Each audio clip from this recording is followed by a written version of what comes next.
matuto. Bagkus, O Diyos, ay lumago kami, Panginoon, sa mga bagay na amin pong naunawaan, natututunan. Mga bagay na pinapakita nyo sa amin, pinapahayag nyo kami sa amin, at tanging dalhin nyo lamang kami lagi sa katotohanan ng iyong salita, Panginoon.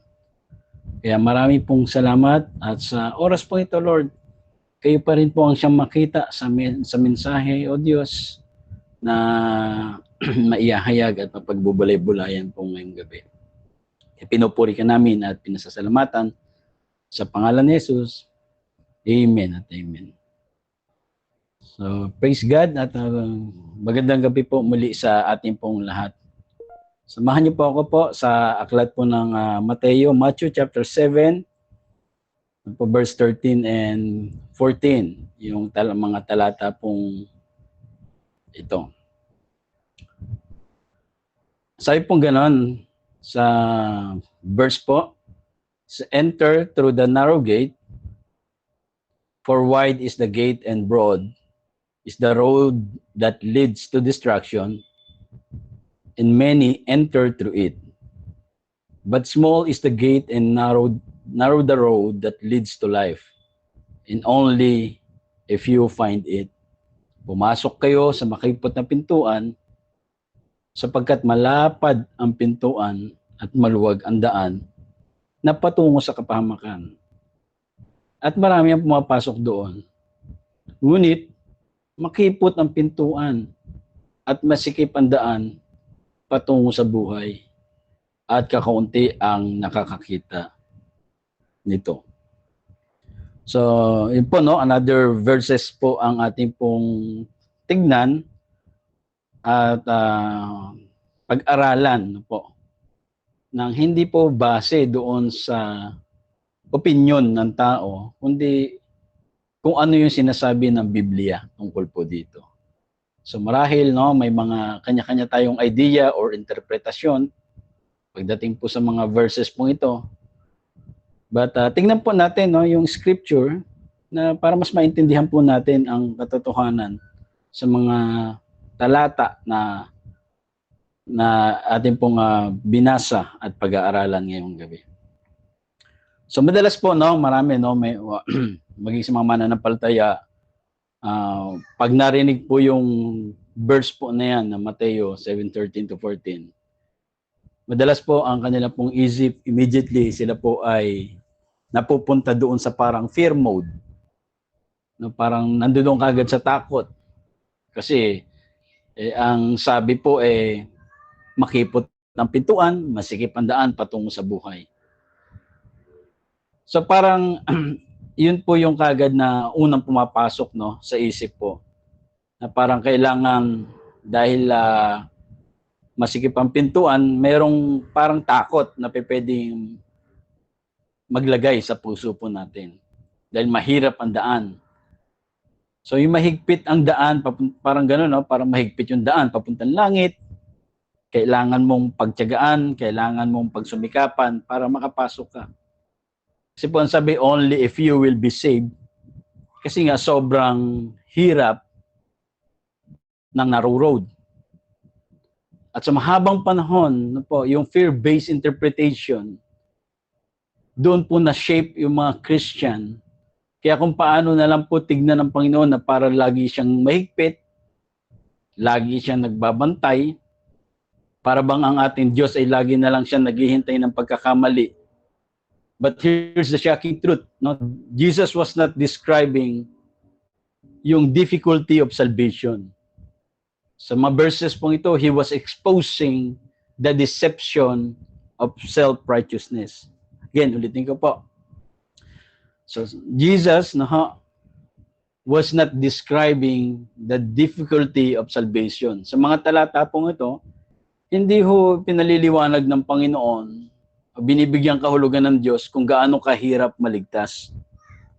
Kundi ang pinapakita niya po dito, ini-expose niya yung deception of self-righteousness. Kaya kapag naririnig ng maraming mananampalataya ang talatang ito, ang unang pumapasok sa isip ay parang yung pagod, yung hirap, yung bigat. Pero ang katotohanan, meron po tinatawag na revolutionary, no? Mas liberating. Ito po yung grace-filled, no, na kaysa doon. The narrow gate is not about our performance. The narrow gate is not about your endurance. Hindi tungkol po ito sa ginagawa natin. Hindi po ito tungkol sa pagtitiis po natin. At hindi rin po ito tungkol sa abilidad natin na manatili tayong banal. O yung ability to stay holy enough, no? Parang sobrang banal na ako eh.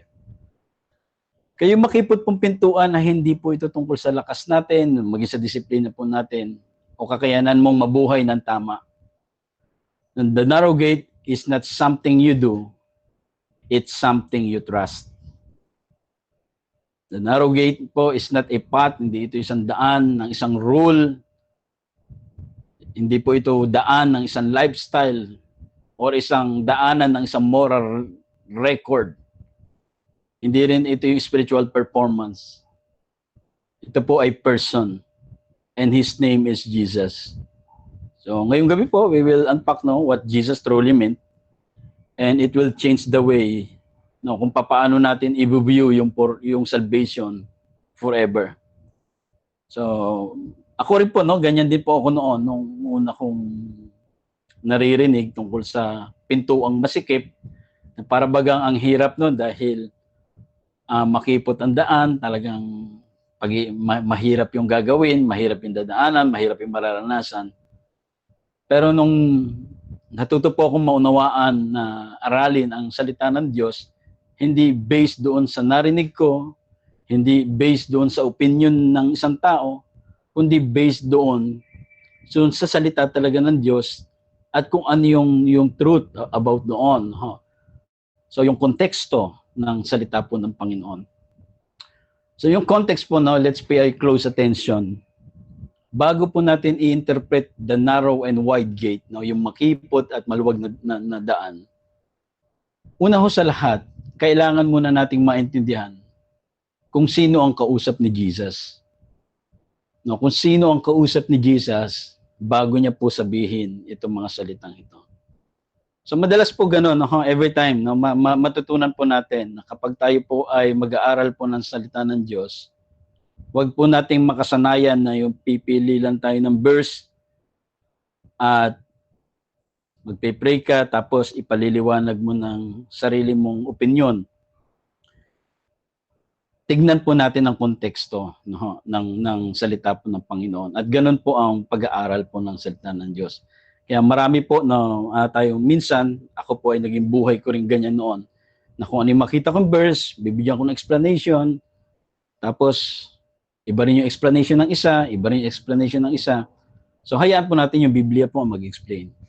So ngayon, tingnan natin, before we interpret the narrow gate, we must first understand who Jesus was speaking to. Kailangan malaman muna natin at maintindihan kung sino po yung kausap ni Jesus. And this point, He was not speaking to Christians. Hindi po nakikipag-usap ang Panginoong Jesucristo sa mga panahon po ito sa mga Kristiyano. He was speaking to first century Jews, yung mga Hudyo. Nakipag-usap siya sa mga Hudyo nung unang century o siglo na nabubuhay sa ilalim po ng tinatawag na matinding bigat po ng batas. Mga taong tinuruan na ang katuwiran, the righteousness, ay nakukuha sa sariling pagsusumikap. Nawa po, naunawaan natin, nakikita na natin yung context. Ito po, sinabi po ni Jesus yun, at mga kausap po ni Jesus that time, itong mga Hudyo po na nabubuhay doon sa ilalim ng bigat po ng batas. Kaya mga tao po noon, tinuturuan na ang righteousness, ang katuwiran, nakukuha doon sa sariling pagsisikap na base sa pagsunod doon po sa mga batas. At hindi po ito yung mga casual believers, o mga casual mananampalataya. Ito po yung mga, they were deeply religious. Mga reliyosong tao na sobrang aware sa bawat rule, sa bawat ritual at expectation. No, hindi po sila yung mga casual lang, no, kundi yung mga reliyosong talagang sobrang lalim pagdating sa religious rituals, rules, at yung mga expectation. Aware po sila diyan. Kaya every sacrifice na po, every fast, ang bawat sacrifice, bawat ayuno, at even yung every meticulous law-keeping na carried po ng eternal significance. Nang kasalanan po ay sinusukat at bawat pagkukulang ay merong consequence. Yun po, doon po sila nakafocus that time. Kaya kapag ka nakagawa ka ng ganitong bagay, meron silang may katapat po na nakabayaran. Pagka ganito ang ginawa mo, ganito ang consequence sa'yo. So, ito po yung lipunan na kung saan nabubuhay doon sa constant performance na meron pong pressure na kung saan may tinatawag pong unspoken rule ay gawin ang mabuti para makuha ang buhay. Ito po, do good to get life. No, mabigo, mamatay ka o hanggang sa kamatayan mo. So dito po nagiging, doon po natin nakikita yung lalim po noon. Kaya mga Pharisees po ay nakagawa po ng mga religious system na mukhang righteous pero imposibleng masatisfy. Tapos marami po sila mga add-on, no, itong mga Pharisees sa kanilang time. Ng mga dinagdag po ng mga rules, mga regulations na dapat sundin po ng mga tao kung gusto mong mapalapit sa Diyos. So dito po no, nagkaroon po ng religious system na mukhang righteous pero imposibleng masatisfy. Pinarami nila yung batas sa pamagitan po ng mga traditions at oral rules. Kaya ang worship po ay naging checklist at ang salvation ay parang contract. Na parang pagka nagkamali ka ngayon, pwedeng ma-expire ang iyong salvation. Kaya mga tao po, they are spiritually exhausted. Pagod na pagod po sila. Bakit? Kasi nagsusumikap sila pinagtatrabahuan po nila Pero ang ending po, paragi pa rin silang kulang. At sa mundo pong ito, lumalabas po, doon po, no, sa ganong sitwasyon, doon po nagsalita si Jesus. Nawa po, nakita nyo na yung background. No? Kaya ito po yung revelation po, no? Yung Sermon on the Mount, hindi po ito hagdan na kailangang akyatin po ng isang tao. Yung Sermon of the Mount, kung familiar po tayo. Kundi ito po ay salamin na nagpapakita na hindi talaga natin kaya. Hindi nila talaga kaya. Hindi ito kailanman ginawa bilang parang papaano makapunta ng langit, no? But it was meant to expose, no? Ang layunin po noon ng Sermon of the Mount ay expose po yung mga impossibility ng self-righteousness at pilitin yung kanya pong mga audience na harapin yung radical truth na hindi nila kayang iligtas ang kanilang sarili. Kaya yun po yung dinadrive ni Jesus, no po. Sa kanya pong paikipag-usap sa mga Pharisees na parang pinakikita po, no, na doon sa mga sa mga Sermon of the Mount, no, hindi po pinakikita ni Jesus na ito yung kailangan yung akyatin. But ito po yung pinakikita ni Jesus na ito yung salamin na kung saan ang katotohanan, no, na ini-expose po talagang imposible yung self-righteousness.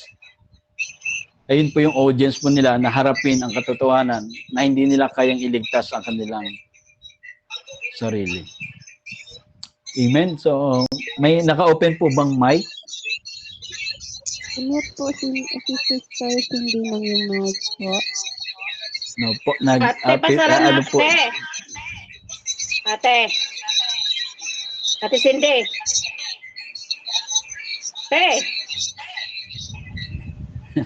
Ate. Pasara po yung mic mo.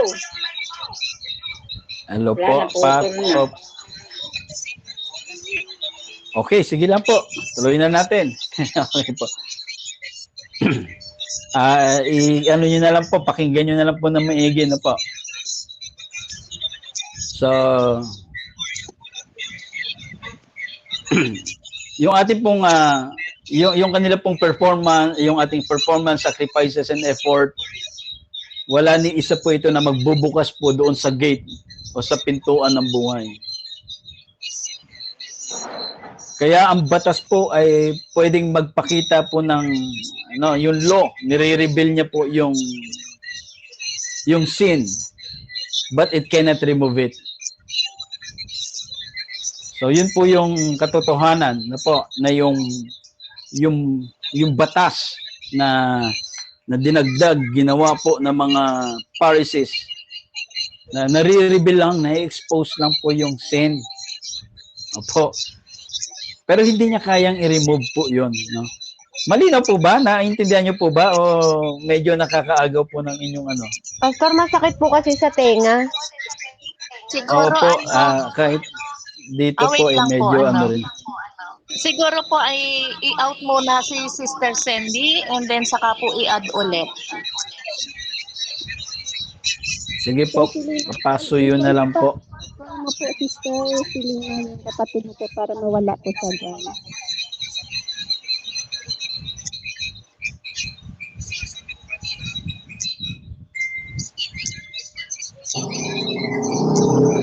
Ano po, okay na po ba kayo? O ano, ituloy na lang natin.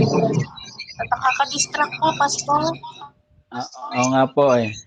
Sister Sige Selena, please, paki-out nyo na lang po muna kung kaya. Ano po, bago natin i-add.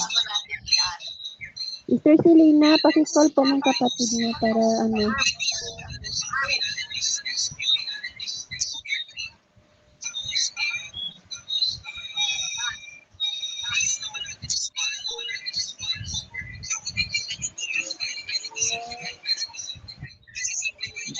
Napindot po ata.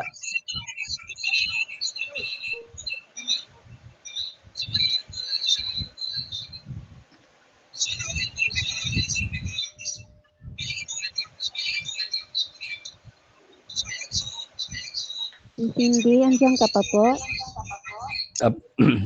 Ano nyo lang po, kung tutuloy natin ha, sabihin nyo lang po ako. Sister Cindy Francisco. Bakit po kasi tapos kami nito?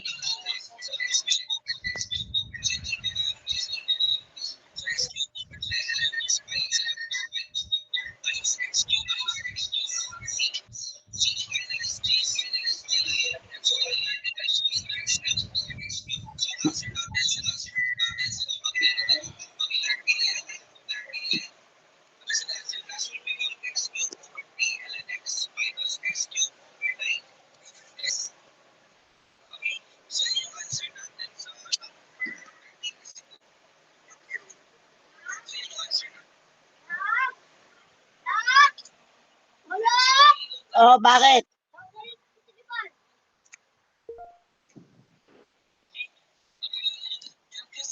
Hello po, si Cindy. Buti pa yung balot.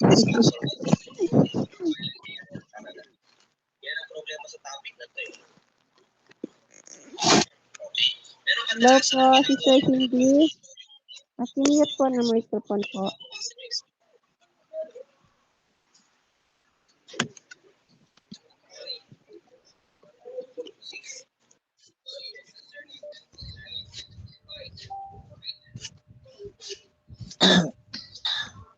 Ano po, okay.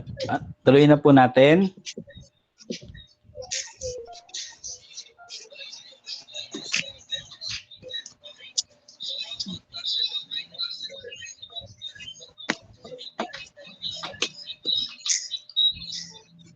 Sige po, Pastor. Sige po, ano nyo na lang po. Ipakinggan nyo na lang po. Okay. So yung kanina po no, pinakikita ko po yung kanilang situation at kung ano ang kanilang yung time na kausap po ni Jesus. Kung bakit niya po binanggit yung kanyang mga sinabi niya pong gano'n. Kaya when Jesus said na po, na Dali kapag lang. nung sinabi na ni Jesus na enter the narrow gate, so hindi po ito siya nagbibigay ng instruction para maging morally perfect ang papasok po doon sa kaligtasan. No, he was not giving instructions on moral perfection. At hindi rin po niya tinuturo ang mas yung strict na rule o yung harder effort. Sa mga salata pong yon, you enter the narrow gate, that he was pointing to himself. So yun po. Ulitin ko po, when Jesus said na enter the narrow gate, School niya. so he was not giving instructions on moral perfection. Nung binanggit niya po 'yon, no, hindi siya nagbibigay ng instruction na para maging perfect morally ang isang tao. Kundi ang tinutukoy niya po doon ay ang kanyang sarili mismo, no? Pag sinabi pong narrow gate, ang tinutukoy niya po ay siya mismo, yung sarili niya. The narrow gate is not about what you do, it's about who you trust. No, yung narrow gate po ay hindi ito tungkol sa ano yung ginagawa mo o gagawin mo. Ito ay tungkol kung sino yung pinagtitiwalaan mo. So it is an invitation to step out doon sa self-reliance. Ano po ba yung mga self-reliance? Yung human effort. Mga performance-based. Mga religion. And mag-step tayo doon saan? Doon tayo sa finished work. Ano po? So yun po yung binabanggit na ulitin ko po ulit na po, na yung narrow gate na tinutukoy niya ng Panginoong Kristo ay hindi ho patungkol po sa pagiging morally perfect. Na kailangan maging perfecto ka dahil mahirap yung dadaanan. No. Ito po ay pinatutungkulan niya po dito ay si Kristo siya mismo. Kaya ito po ay isang invitation na kung saan ang kausap po niya, no, ang mga Pharisees, ini-invite to step out of self-reliance. Kasi nga puro sila human effort, performance-based religion ang kanila pong gawa, no? Na para maligtas, para i-bless ka ng Lord, ganito ang gawin mo. Para magkaroon ka ng kapayapaan, ganito ang gawin mo. Para magkaroon ka ng kaligtasan, ganito ang gawin mo. Pag nagkamali ka, ganito ang mangyayari sa'yo. So, ang hirap po ng time po nila. No? Sila po ay pina-step out doon sa performance-based religion at mag-step into the finished work of Christ. Na pay close attention. No? Dito makikita natin kung bakit yung narrow gate ay exclusive, not oppressive. It is narrow because only Jesus can bring life. Makipot ito dahil si Jesus lang ang makapagbibigay ng buhay. So wala nang iba, hindi yung ginagawa nyo, hindi yung ginagawa nila, hindi yung ritual nila, hindi yung rules nila, hindi yung mga performance-based religion na ginagawa nila, no? Kundi ito po ay ang nagbibigay ng buhay ay si Kristo lamang.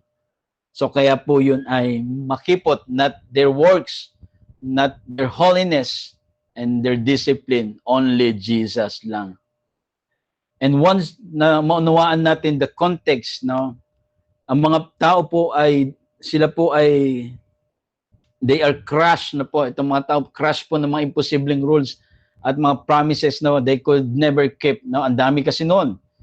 Kaya, mga imposibleng rules na pangako na hindi kayang tuparin at mararamdaman nila yung bigat na sinasabi ni Jesus.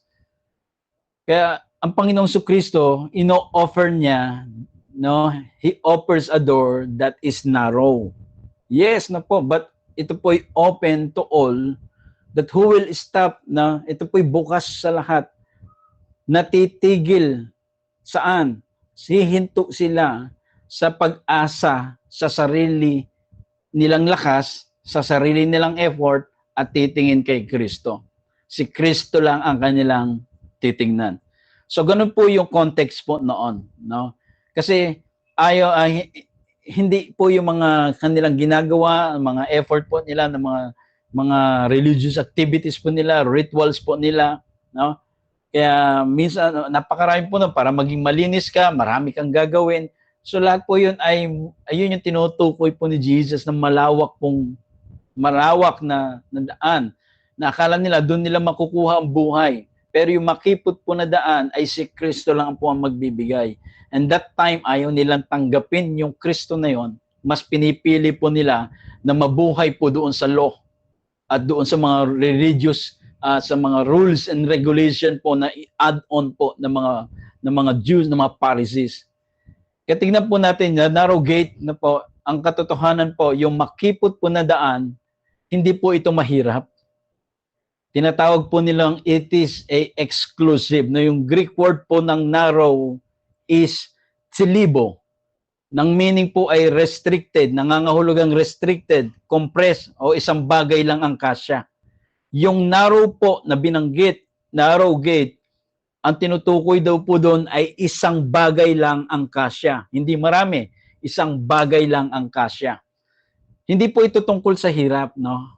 Yun po yung meaning po ng narrow, no, dun sa Greek word, sa original meaning po, no, na Greek word, meaning po na ito yung restricted, no, exclusive lang, compressed, at isang bagay lang ang kasya, no. Kaya maunawaan po natin yan. Meaning po ibig sabihin po nun, walang ibang kasya or walang ibang option kundi sino po yung tinutukoy sa narrow gate, si Jesus lang. Po. Kaya yung narrow gate po ay pinatutungkulan niya yung sarili niya na walang ibang option, walang ibang paraan, walang ibang kasya. Sino lang? Si Jesus. The gate is narrow not because it is difficult. Hindi ito makipot dahil mahirap, kundi dahil isa lang ang pagpipilian. Po. But because only one option ang nag-exist. Hindi mo pwedeng piliin yung dami ng rules, dami ng mga rituals, o yung mga self-effort, self-righteousness, kundi isa lang ang option. Si Jesus lang, kaya po narrow. Only one righteousness qualifies. Only one Savior counts. Only one sacrifice na pwede mag-satisfy sa God. Only one person can save. Isang katwiran lamang po ang kwalipikado. Isang tagapagligtas lang po ang tama, isang sakripisyo lang po ang nasihan ng Diyos. Isang tao lang po, isang tao lang po sa katauhan ni Jesus ang makapagliligtas. Kaya sinabi po ni Jesus na maalala nyo sa John 10:7, I am ang sabi po doon, the gate, o the door. He didn't say this is the gate, and follow the rules. Hindi sinabi ni Jesus na ako ang pintuan at etong rules. Hindi po, kundi sinabi niya, I am the gate. Siya mismo ang pintuan. I am the door. Ako mismo yung pintuan. Meaning the narrow gate is not a lifestyle to maintain, but it is a person. Sino yun? Si Jesus to trust. Isang person na dapat pagtiwalaan. Na ang kaligtasan po natin, hindi ito tungkol sa hirap na dadaanan mo dahil makipot. Kaya nga po kasi ito mahirap dahil ito'y isang option lang ang pwedeng piliin, hindi yung mga ginagawa natin. No? Kasi mas nasanay po sila sa kanilang panahon, sa kanilang sitwasyon na nasa rule sila kahit na ang bigat po ng kanilang kinilalagayan. Kaya ino-offer po ni Jesus na pintuan ito, isang makipot na daan patungo sa kaligtasan No, it's not about yung lifestyle na i-maintain mo. Hindi ito tungkol sa dami ng batas na nasunod mo. Hindi ito tungkol sa buti ng nagawa mo. Hindi ito sa dami ng natulungan mo. Hindi ito tungkol doon sa dami ng attendance natin sa church. Ito po ay tungkol saan? It is a person to trust. Si Jesus po yung tinutukoy lang. And the narrow road is not po strict living. Na po kanina yung narrow gate na po, yung road po. So most Christian na po nang tingin po sa narrow roads, yung bawal dito, bawal doon, bawal lahat. Kaya marami sa Christians po ang nag-iisip na ang makipot na daan ay bawal dito, bawal doon, bawal lahat, pero hindi yun po ang ibig sabihin po ni Jesus.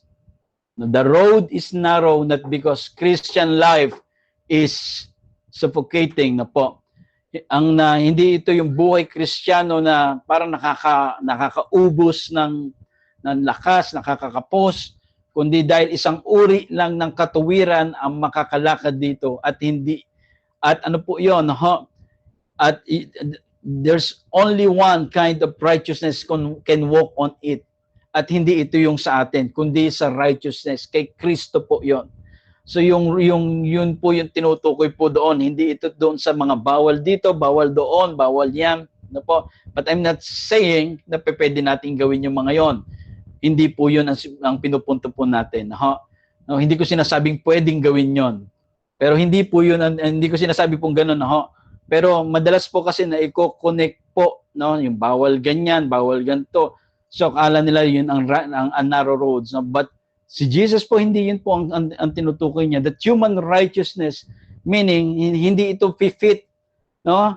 Yung human righteousness ay hindi kakasya. Yung self-effort ay hindi rin fit, hindi rin kakasya. Kaya yung pagsunod sa batas ay hindi po fit. Bakit? Dahil ang makipot na daan ay ano po, yung narrow road po ay pinahiran po ng biyaya po ng Panginoon. Meaning, hindi ho kakasya yung goodness ng tao, hindi kakasya yung rituals na ginagawa natin, hindi kakasya yung mga bagay na nakikita natin at pinakikita po natin, hindi ho kakasya po yun. Dahil hindi yun po ang magiging dahilan ng kaligtasan natin. Kundi, kundi si Kristo lamang. Kaya you don't walk it by try harder na po. You walk it by trusting deeper. Sa buhay po Kristiyano natin, hindi po pahirapan ang laban. Hindi po patiisan ang laban. Kundi yung tayo po ay nagtitiwala ng malalim doon sa tagapagligtas, walang iba kundi si Kristo. No, hindi po ito sa dami ng sakripisyo natin. Hindi po yun ang ating binibilang.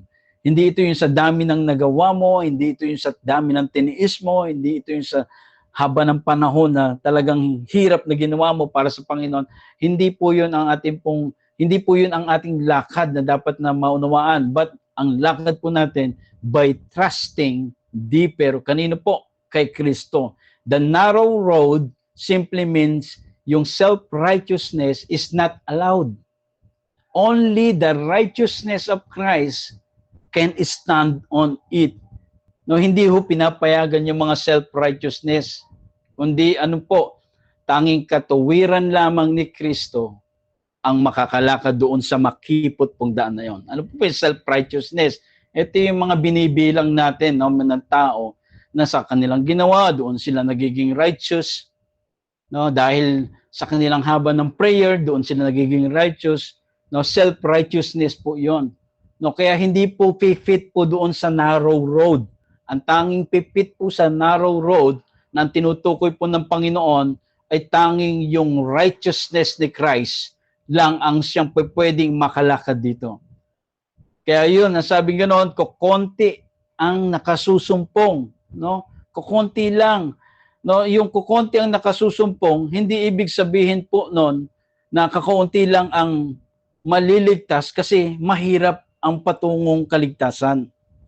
Madalas ganun po nakakabit na yung salitang mahirap, no, yung daan patungo sa kaligtasan.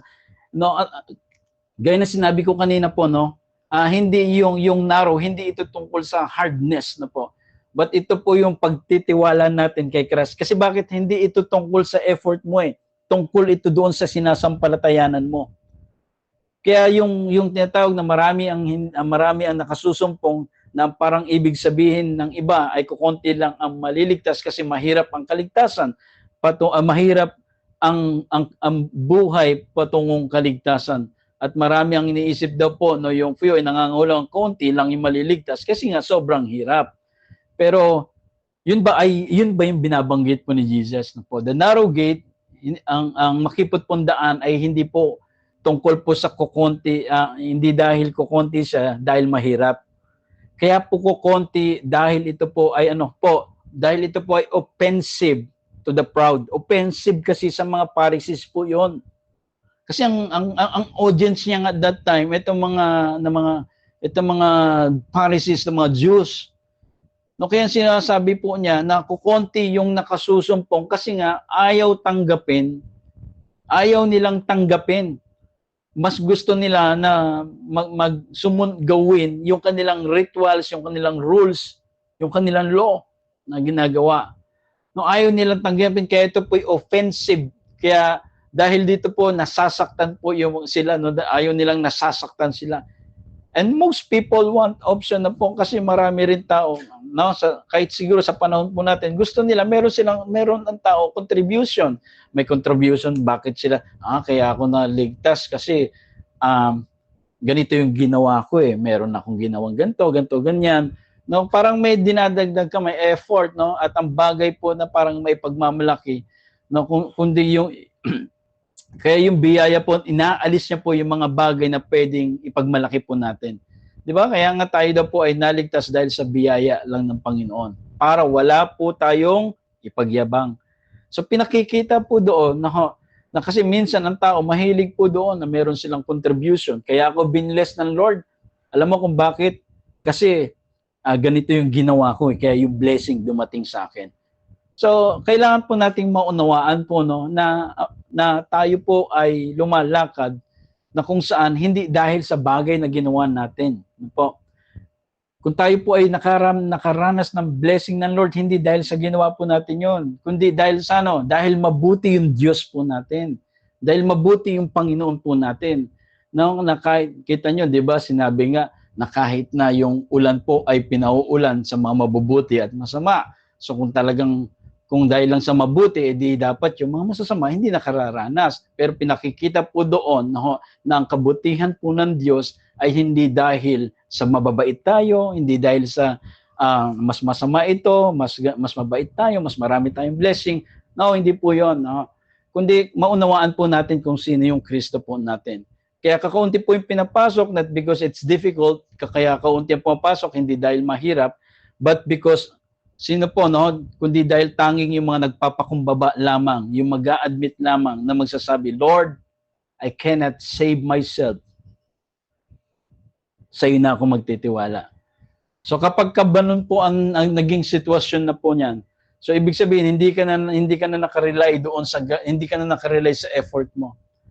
Kundi ang kaligtasan mo ipinagkatiwala mo doon sa tagapagligtas, kundi si Kristo.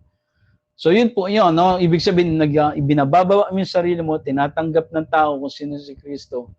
At yun po yung tinatawag pong, yun yung narrow gate na nakasusumpong. Ibig sabihin, yung mga nakasusumpong, yung mga nag-humble and na-admit po nila, Lord, we cannot save. I cannot save myself. Hindi namin din kayang iligtas ang mga sarili namin, ikaw lang. Kaya yung wide gate po, tignan po natin, no? Kaya na, pinag-usapan mo na rin, narrow gate. Yung wide gate, no, madalas po ay tinutukoy dito yung wide gate. Ito yung mga makasanlibutan, drugs, immorality, bisyo, paglalasing, kasalanan. No, parang kung titingnan natin sa katotohanan, ay kung pakikinggan natin, parang totoo. No, pero gaya na sinabi ko, kung gusto po nating aralin ng salita ng Diyos, tignan lagi natin yung context. But in context, si Jesus po, no, kaya niya sinasabi yun, nire-rebuke niya yung mga Pharisees. Na kung saan hindi niya nire-rebuke po yung mga prostitutes, hindi yung mga tax collector, no? Kaya yung wide gate it's not about yung sinful living. The wide gate is the self-righteous living. Na ano yung self-righteous living? Na marami namang paraan para maligtas . Gagawa na lang ako ng paraan. Kailangan may ambag ako. Kailangan may patunayan ako. So that's why it leads to distraction. Because no matter how sincere you are, yung self-effort po cannot save. Religion is wide. Yung grace is narrow. Yung law is wide. Yung Christ is narrow. Naunawaan po natin na ang religion ay malawak. Yung biyaya po ay makipot na pintuan. Yung batas po ay malawak.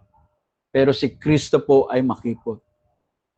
So it's not about doon sa immorality, yung lawak po na daan. Ito kasi yung mga taong kausap po ni Jesus na nabubuhay po doon nga sa kanilang self-righteousness living.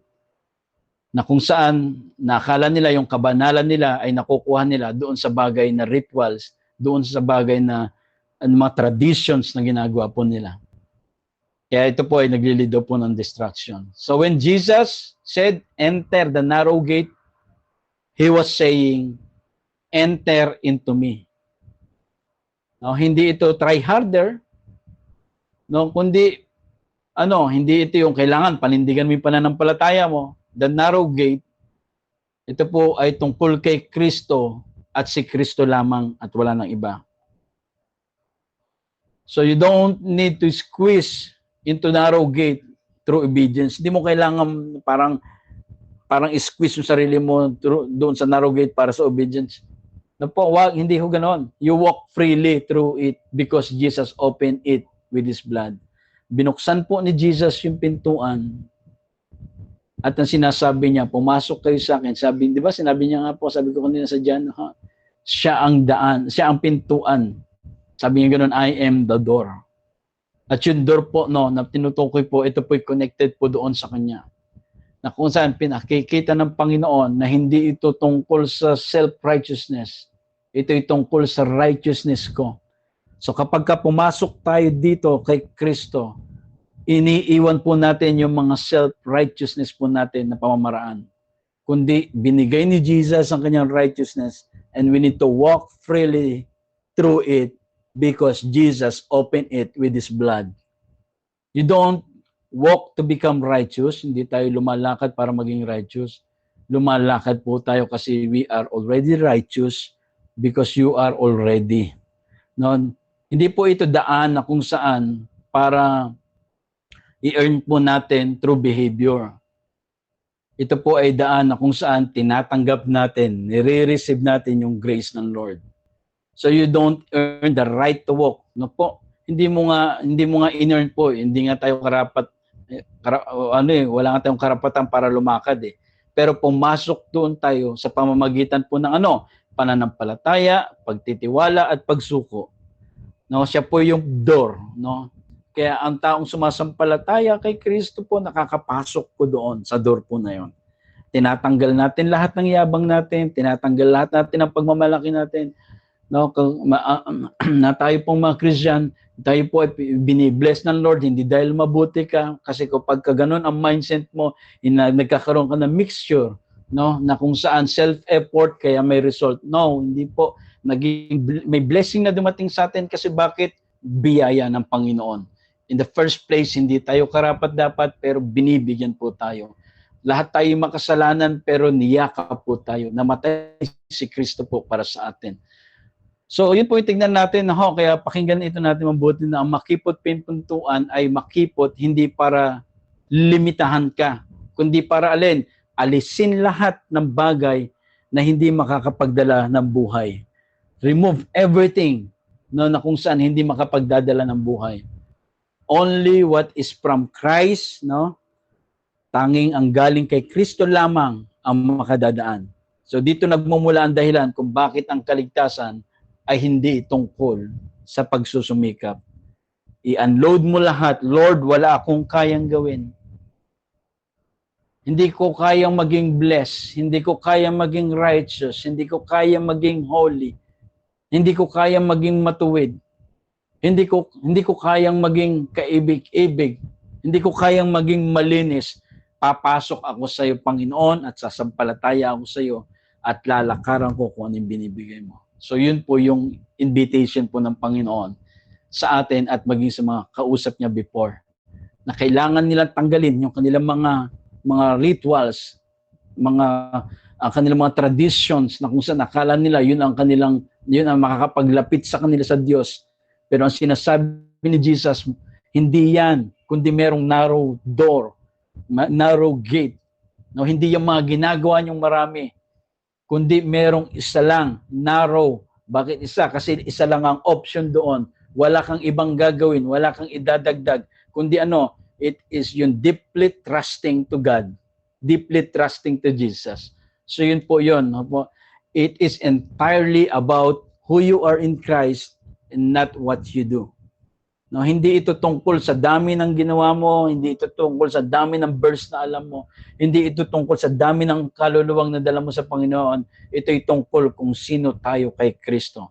So yung mga bagay na ginagawa natin, again, uulit-ulitin ko, ito'y resulta ng biyaya ng Diyos sa atin. Kaya ka nagiging mabuti, nagiging resulta yon, kaya ka nagiging tapat nagiging mabuting tao, nagiging pagpapala ka. Ito po yung resulta ng pagpasok po natin doon sa Kristong meron po tayo.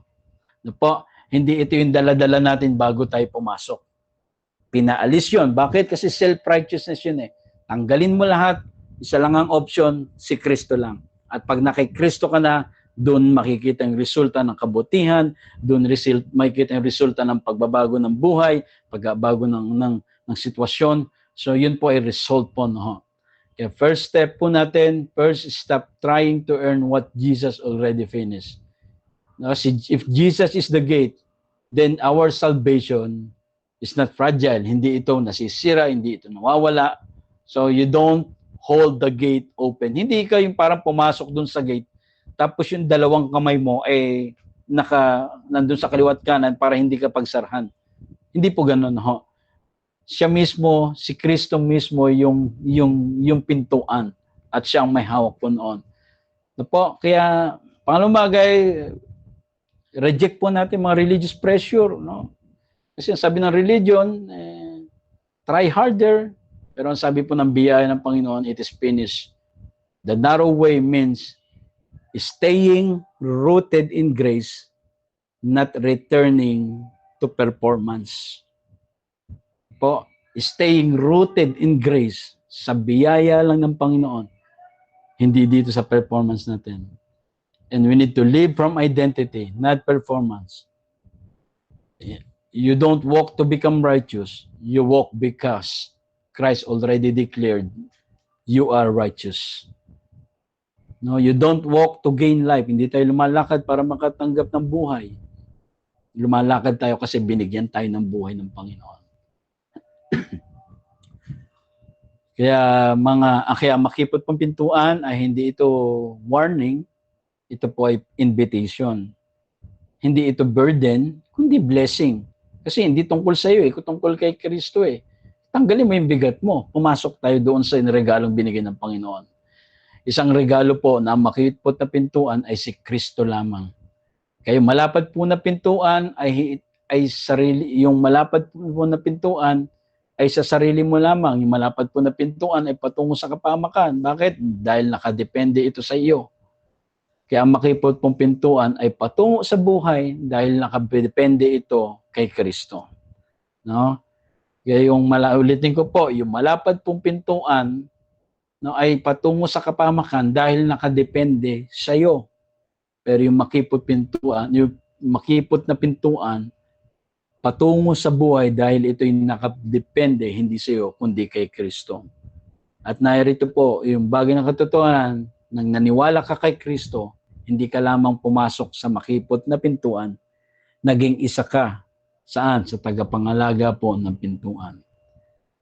Kanyang pinangangalagaan, kanyang buhat at kanyang pinasasagana. Na siya ang iyong daan, ang iyong katuwiran at ang iyong buhay. Kaya ang makipot pong pintuan na hindi po daan patungong pagtitiis. Ito po ay isang daan na kailangan na nating yakapin na isang pagpapala. Ito po, ang makipot pong pintuan ay si Jesus. The narrow gate is Jesus. Nawa po ay naging malinaw po sa atin ang pinag-uusapan po natin ngayong gabi pong ito. Tayo po ay manalangin. Minsan pa, Panginoon, marami pong salamat sa mga salita pong ito. Dapat pinakikita po sa amin at pinahayag na sa amin pong pag-aaral na yung salita, hindi lang sa kani-kaniyang opinion, kundi sa katotohanan ng iyong salita, Panginoon. Salamat po ng marami, pinupuri ka namin, at kami ay lalakad doon sa daan na kung saan wala kaming dapat iambag, kundi yakapin kung ano yung Kristong meron kami. At ang bagay po ang gawin po namin, hindi ito makadadagdag, Panginoon, patungo sa buhay, kundi ito yung resulta lamang na pwede maging pagpapala sa ibang taong pwedeng kakilala namin, pamilya namin, kaibigan namin, Panginoon, at sino man tao, Panginoon, na pwedeng daluyan po nito. Kaya marami pong salamat, pinupuri ka namin sa pangalan ni Jesus. Amen at amen. So praise God po, isang pinagpalang gabi po sa ating pong lahat. Amen. Maraming salamat po, Pastor. So,